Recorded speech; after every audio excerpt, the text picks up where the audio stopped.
Start है। आपने notice किया होगा कि कभी कभी डाइजेशन की प्रोसेस डिस्टर्ब होने के कारण आपके जो आपका फीकल मैटर है उसके साथ कुछ चिपचिपा सा पदार्थ आता है। वो चिपचिपा सा पदार्थ एग्जैक्टली क्या है वो मैं आप लोगों को समझाता हूँ। असल में ये जो हमारा लीवर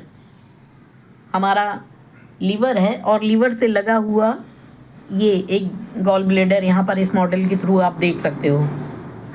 तो लिवर और गॉल ब्लेडर दोनों ही एक बाइल का सिक्रीशन कर रहा है और दूसरा बाइल को स्टोर कर रहा है गॉल ब्लेडर। तो जहाँ पर बाइल का स्टोरेज हुआ है ये कंसंट्रेटेड बाइल कहलाता है और ये जो है ये नॉर्मल बाइल है।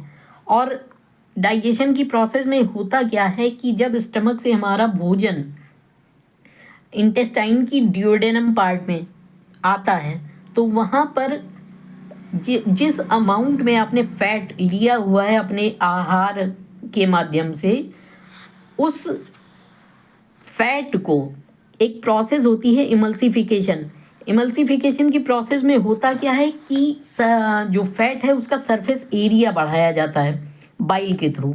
और अगर इमल्सिफिकेशन की प्रोसेस प्रॉपर हुई है लिवर और गॉल ब्लेडर और बेसिकली लिवर प्रॉपर काम कर रहा है तो इमल्सिफिकेशन की प्रोसेस जो है वो एक पूरे प्रॉपर वे में होगी।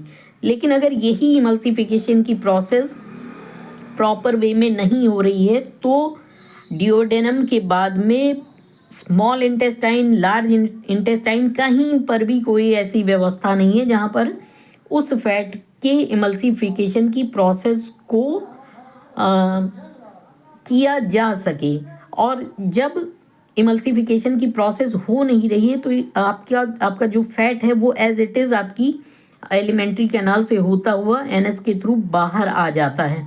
तो ये जो चिपचिपा पदार्थ है वो ये वही फैट है जो आपका डाइजेस्ट नहीं हो पाया या जिसका इमल्सिफिकेशन नहीं हो पाया या कहें कि जिसका सरफेस एरिया नहीं बढ़ाया जा सका तो वो एज इट इज़ फैट का फैट बाहर आ जाता है और यही वो चिपचिपा पदार्थ है।